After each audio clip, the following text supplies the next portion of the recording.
تو ہدایت کے بارے میں انشاءاللہ میں آج آپ سے 6 سائنز ڈسکس کروں گا. 6 signs that you are on ہدایہ. بہت سے لوگ جاننا چاہتے ہیں کہ کیا اللہ ہم سے خوش ہے یا ہم ہدایت پر ہیں, ہمیں بتائیں, کوئی سائنس بتائیں کہ ہم ہدایت پر ہیں. تو انشاءاللہ میں 6 سائنز آپ سے ڈسکس کرتا ہوں.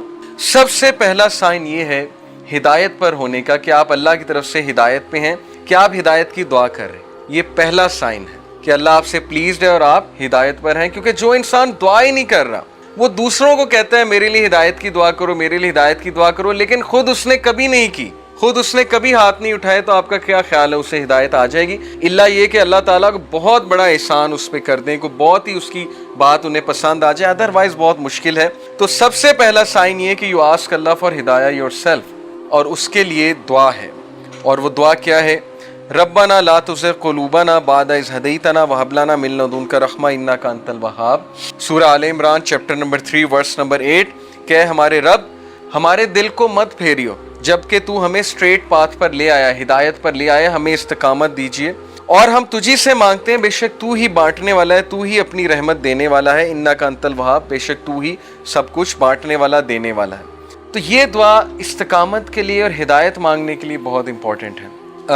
جب بھی آپ دعا کی قبولیت کے اوقات ہیں نا, جیسے رین آفٹر رین, یا سفر کے دوران, یا اذان اور اقامت کے دوران, تو اس دوران اس دعا کو ضرور اپنی لسٹ میں شامل کر لیں. بہت جامع دعا ہے کہ اللہ مجھے کبھی بھی میرے دل کو پھیریو نہ, کیونکہ مقلب القلوب اللہ ہے. اللہ کی 2 انگلیوں کے درمیان انسانوں کے دل ہیں, اور اللہ چاہے تو دلوں کو پھیر دے.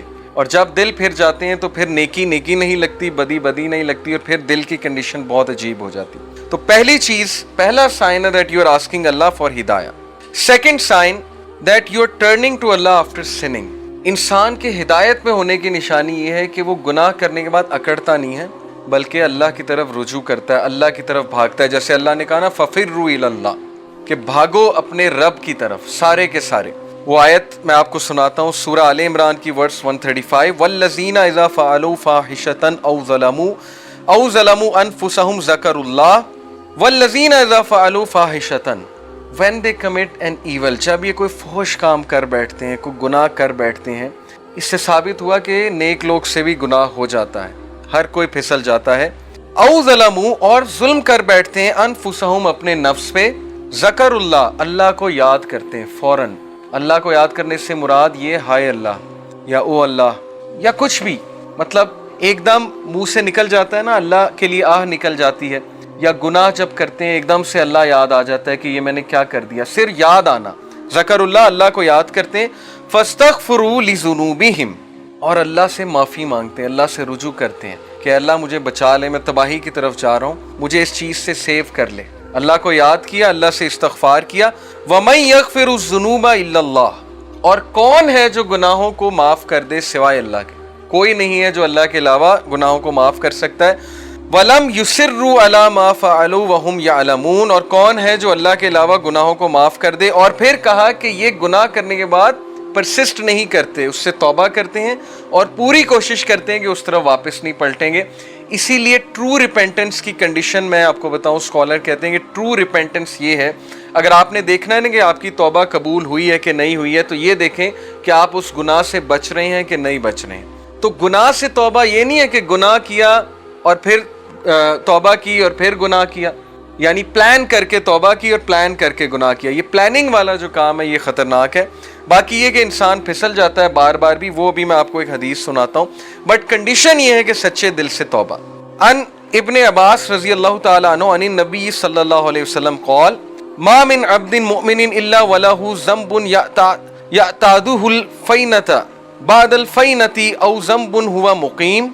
ابن عباس رضی اللہ عنہ سے مروی ہے کہ نبی اکرم صلی اللہ علیہ وسلم نے فرمایا, there is no believing servant but that he has a sin he habitually commits from time to time.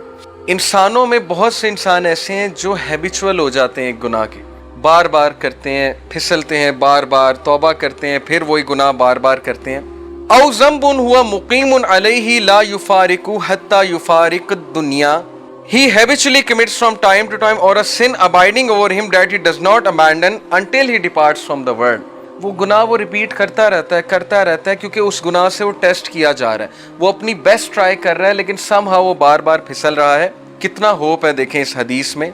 ان المؤمن خلق مفتنن توابن نسیًا اذا ذکر ذکر. اور پھر نبی صلی اللہ علیہ وسلم نے ہیومن نیچر بتائی. ویریلی دا بلیور، بے شک ایک مومن، was created to be tested, test کرنے کے لیے بنایا گیا ہے. Repenting and forgetful, if he is reminded he will remember. اس حدیث میں ایکسکیوز نہیں ہے گناہ کرنے کا. بہت سے لوگ اس حدیث کو نا ایز این ایکسکیوز لے لیں گے کہ دیکھو یہاں لکھا ہے وہ گناہ سے ٹیسٹ کیا جا رہا ہے تو گناہ کیے جاؤ. نہیں، اصل بات یہ ہے جو اینڈ میں الفاظ ہیں کہ بلیور کو ٹیسٹ کیا جاتا ہے کسی سن سے. دیکھیں سن سے کیا مراد ہے؟ آج کے دور میں یوتھ کو کس چیز سے ٹیسٹ کیا جا رہا ہے؟ اللہ کو پتہ ہے کہ ہم اس دور کا حصہ ہیں، اللہ کو پتہ ہے انٹرنیٹ پہ کیا ہے، اللہ کو پتہ ہے یوٹیوب پہ کیا ہے، فیس بک پہ کیا ہے، کیا فتنہ ہے اس نوجوان نسل کے لیے. اور اوپر سے شادیاں بھی نہیں جلدی ہوتی، پھر کو ایجوکیشن الگ ہے، یونیورسٹیز کا ماحول الگ ہے. اللہ کو سب پتہ ہے. تو اللہ تعالیٰ ہم سب کو ٹیسٹ کر رہا ہے. اور عمر رضی اللہ عنہ کا میں ایک قول آپ کو سناتا ہوں کہ وہ یہ کہتے ہیں کہ اللہ تعالیٰ تقوی کے لیے انسانوں کو ٹیسٹ کرتا ہے. جیسے سورہ حجرات میں نا کہ ان المؤمنون، تقوی کے حوالے سے جو آیت ہے میرے ذہن سے اچانک نکل گئی کہ بے شک اللہ مومنین کو تقوی کے لیے ٹیسٹ کر رہا ہے. تو یہ ہم سب کا تقوی کا ٹیسٹ ہو رہا ہے کہ تمہارے پاس اپرچونٹی کھلی ہے، انسٹاگرام ہے، فیس بک ہے، سب کچھ ہے. اب اپنے جوہر دکھاؤ، اب اپنے وہ اندر کے اس ہیرو کو جگاؤ، اپنے نفس پہ قابو کر کے دکھاؤ، اور اللہ تعالیٰ ریوارڈ کرنے والا. تو اس لیے بلیور جو ہے وہ ٹیسٹ کیا جاتا ہے. ہم میں سے ہر بندہ ٹیسٹ کیا جائے گا کسی ایڈکشن سے، کسی چیز سے، کسی سن سے. لیکن اللہ کو وہ پسند ہے جو ریپینٹ کرتا ہے، بار بار فارگیٹ کر جاتا ہے لیکن بار بار پلٹی کھاتا ہے. جھپٹنا پلٹنا، پلٹ کر جھپٹنا لہو گرم رکھنے کا ہے ایک بہانہ. تو پلٹتا ہے، بار بار جھپٹتا ہے، گرتا ہے پھر اٹھتا ہے، گرتا ہے پھر اٹھتا ہے. اپنے آپ کو ڈاؤن نہیں کرتا، گھٹنے نہیں ٹیکتا گناہ کے آگے، کھڑا ہوتا ہے، مقابلہ کرتا ہے. if he is reminded he will remember. اور اس کی ہدایت کی نشانی یہ کہ جب اسے ریمائنڈر دیا جائے وہ ریمائنڈر لیتا ہے، آکڑ نہیں دکھاتا آگے سے. یہ نہیں کہتا مائنڈ یور اون بزنس، تمہیں کیا تکلیف ہے، میں جو مرضی کروں. اب تو لوگ ایسے کہتے ہیں نا کہ تمہیں کیا تکلیف ہے، میں جو مرضی کروں. تو ہدایت کی نشانی یہ کہ جب اسے ریمائنڈ کرایا جائے وہ ریمائنڈر اسے افیکٹ کرتا ہے. اور یقین کیجئے ہماری میجورٹی یوتھ اس کیٹیگری میں فال کرتی ہے. ہم جج کر لیتے ہیں کسی کی ڈریسنگ سے. جیسے خواتین ہیں یونیورسٹی میں، آپ کو پتہ ہے ڈریسنگ کس طرح کی ہوتی ہے. ہم انہیں دیکھ کے جج کر لیتے ہیں کہ لو جی یہ تو ڈریسنگ ایسی ہے، لہٰذا یہ تو ویسے ہی جو ہے اسلام سے بہت دور ہے. کیا پتہ آپ انہیں ریمائنڈر دیں، کیا پتہ کوئی ایک حدیث سنائیں، کیا پتہ ویسے ہی انوائٹ کریں کسی حلقہ میں، وہ کہ اللہ رسول کی بات سنیں اور انہیں افیکٹ کر جائے اور ان کا دل تبدیل ہو جائے، چینج ہو جائے. اس لیے کبھی بھی جج کسی کو نہ کریں، ریمائنڈر دیں. فذکر ان نفعت الذکر سیذکر من یخشی. نصیحت کرو دوسروں کو اگر نصیحت اس کو فائدہ دیتی ہے. جو اللہ سے ڈرنے والا ہے، جو ہدایت پہ ہے، وہ نصیحت پکڑ لے گا. ہمارا کام ہے نصیحت کرنا، ہمارا کام جج کرنا نہیں ہے. تو یہ حدیث بہت ہوپ فل ہے، بہت ہوپ دلاتی ہے کہ انسان بار بار پھسلتا ہے، گناہ کرتا ہے، فارگیٹ فل ہے. انسان کا مطلب ہی بھولنے والا ہے. اسی لیے یہ حلقات، یہ ریمائنڈرز بہت ضروری ہیں کہ اپنے آپ کو بوسٹ رکھو. قرآن ڈیلی پڑھنا اسی لیے بہت ضروری ہے. جو بندہ روزانہ قرآن پڑھتا ہے، تھوڑا تدبر کرتا ہے، وہ بچ جائے گا انشاءاللہ. بہت امید ہے کہ وہ ان چیزوں سے بچ جائے گا. تیسری نشانی کہ آپ ہدایت پر ہیں، یہ تو تھی نا کہ آپ اللہ کی طرف بھاگتے ہیں، ریپینٹ کرتے ہیں گناہوں سے. تیسری نشانی ہے کہ you see your own mistakes. یہ بہت بڑی نشانی کہ آپ ہدایت پر ہیں، آپ کا دل صاف ہے. اپنی مسٹیک دیکھنے سے کیا مراد ہے؟ ہم سب دوسروں کی مسٹیکس تو دیکھتے ہیں، دوسروں سے تو بہت شکایت کرتے ہیں. کیا ہمیں اپنی غلطیاں نظر آ رہی ہیں؟ کیا ہمیں اپنی خامیاں نظر آ رہی ہیں؟ اپنی خامیاں نظر آنا بہت بڑی بلیسنگ ہے، اور یہ اللہ کی طرف سے نشانی ہے کہ اللہ آپ کو پسند کرتا ہے. اس لیے اللہ تعالیٰ آپ کو آپ کی خامیاں دکھاتا ہے کہ آپ کریکٹ کریں، ریفائن ہوں، امپروو ہوں اور مزید بہتر بن جائیں. اسی لیے دیکھیں اللہ ہمیں ایسی سچویشن میں ڈالتا ہے جہاں ہماری خامیاں ایکسپوز ہوں. وہ ایک کوٹ ہے نا بڑا زبردست کہ اگر آپ کے ارد گرد صرف ایسے لوگ ہیں نا جو آپ کی تعریف ہی کرتے ہیں تو اس کا مطلب آپ گرو نہیں کر رہے. اگر آپ کا کوئی ایسا دوست نہیں ہے نا جو آپ کو آپ کی خامیاں نہیں بتاتا یا آپ کو آپ کے گریبان میں نہیں کبھی کبھی جھانکنے پہ مجبور کرتا، تو اس کا مطلب کہ آپ کی فرینڈ شپ جو ہے وہ صرف مٹیریلسٹک پرپس کے لیے، کیونکہ سنسیئر دوست ہمیشہ آپ کو کریکٹ کرے گا. تو تیسری چیز میں آپ سب کو بتا رہا تھا کہ سینگ ونز اون مسٹیک، اپنی غلطی دیکھ لینا. اس کے بارے میں ایک آیت آپ کو سناتا ہوں، سورہ توبہ آیت number 102. And there are others who have acknowledged their sins. They had mixed a righteous deed with another that was bad. Perhaps Allah will turn to them in forgiveness. Indeed, Allah is forgiving and merciful. یہ کس کے بارے میں آیت ہے؟ کچھ صحابہ تھے جو غزوہ تبوک پر نہیں جا سکے تھے. غزوہ تبوک کے بارے میں پتہ ہے نا آپ کو، جو رومنز کے خلاف نبی صلی اللہ علیہ وسلم ایک جنگ لڑنے گئے تھے، اور یہ ڈیسائسو وار تھی، اور یہ ایکچولی فتح مکہ کے بعد ہے غزوہ تبوک۔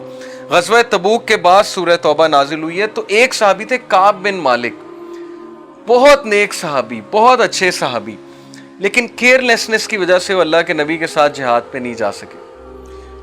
ایک اور صحابی تھے، ان سے کیا کیئرلیسنس ہوئی، میں آپ کو ان کی کیئرلیسنس بتاتا ہوں۔ وہ نبی صلی اللہ علیہ وسلم کا اعلان سن کے آئے کہ چلو بھائی ناؤ وی نیڈ یو، اب نکلتے ہیں اسلام کو ڈیفینڈ کرنے کے لیے، رومنز ہمیں تھریٹن کر رہے ہیں۔ تو غزوہ تبوک کے لیے جب اعلان کیا پروفیٹ صلی اللہ علیہ وسلم نے، تو وہ جو صحابی تھے وہ اس نیت سے گئے کہ میں جاؤں گا، لیکن جب گھر پہنچے تو اپنے گارڈن میں گئے، گارڈن بنایا ہوا تھا بڑا زبردست، وہاں پر قالین بچھائے ہوئے تھے، ان قالین پر بیٹھے، بڑا زبردست کھانا آیا، ان کی بیویاں آئیں، کھانا شانا کھایا، بیویوں سے گپیں ماری، سب کچھ بھول گئے، دنیا میں مگن ہو گئے، اور سوچنے لگ گئے کہ میں جاؤں کہ نہ جاؤں، اتنی گرمی ہے، اتنی دھوپ ہے۔ لیکن جب کھانا کھا رہے تھے اچانک انہیں یاد ہے کہ نہیں، میرے نبی دھوپ میں گئے ہیں اور میں یہاں بیٹھ کر چھاؤں میں کھانا کھا رہا ہوں، تو میں کس طرح سے زندہ رہوں گا، یعنی اتنا ریگریٹ انہیں ہوا۔ اور پھر وہ اٹھے، کھڑے ہوئے، اور دوڑ کر اپنے گھوڑے کو پکڑا اور دوڑ کر میدان جنگ میں پہنچے، اور نبی صلی اللہ علیہ وسلم نے دور سے انہیں دیکھا تو صحابہ کو کہا کہ مجھے لگتا ہے یہ وہ ہے۔ اس صحابی کا نام میرے ذہن سے نکل گیا۔ جب وہ صحابی قریب آئے تو نبی صلی اللہ علیہ وسلم مسکرائے اور انہوں نے کہا مجھے پوری امید تھی تم آؤ گے، اور انہوں نے پھر پورا واقعہ سنایا کہ اللہ کے نبی اس طرح ہو رہا تھا، لیکن مجھے اچانک یہ یاد آیا، تو نبی صلی اللہ علیہ وسلم نے کہا تم نے بے شک اپنے آپ کو ہلاکت سے بچا لیا، ادروائز تم ہلاک ہو جاتے۔ کعب بن مالک جو ہے بہرحال پیچھے رہ جانے والوں میں سے تھے، اور ان کے پیچھے رہ جانے کی یہی وجہ تھی کہ وہ یہی سوچتے تھے جاؤں گا کروں گا، بس وہ قافلہ آگے چلا گیا اور وہ پیچھے رہ گئے۔ 40 دن اللہ کے نبی نے ان سے بات نہیں کی، کعب بن مالک سے، غزوہ سے واپس آ کر، اور صحابہ نے ان کے سلام کا بھی جواب نہیں دیا کعب بن مالک۔ یہ ہے الولا والبرا، کہ ہم اللہ کے لیے محبت اور دشمنی کرتے ہیں، ہمارے اپنے پرسنل گینز کوئی نہیں ہے۔ جب تک آپ اللہ رسول کے ساتھ ہیں آپ ہمارے بھائی ہیں، سیدھی سی بات ہے۔ تو 40 دن ان سے جب بات نہیں کی گئی تو بہت روئے، بہت ریپینٹ کیا انہوں نے، اور اپنی مسٹیکس کو ایکنالج کیا، ایکسیپٹ کیا، اکڑ نہیں گئے، بہانے نہیں بنائے، ایکسکیوزز نہیں دی، نہیں یہ ہو گیا تھا وہ ہو گیا تھا، کئی ایکسکیوزز سوچ کر آئے۔ بڑی مزے کی بات ہے لیکن نبی صلی اللہ علیہ وسلم کی محفل میں جب آئے تو کہا کہ اللہ کے نبی میں سچ بات یہ ہے کہ ایکسکیوزز سوچ رہا تھا، لیکن سچ یہ ہے کہ میرے پاس کوئی ایکسکیوز نہیں ہے،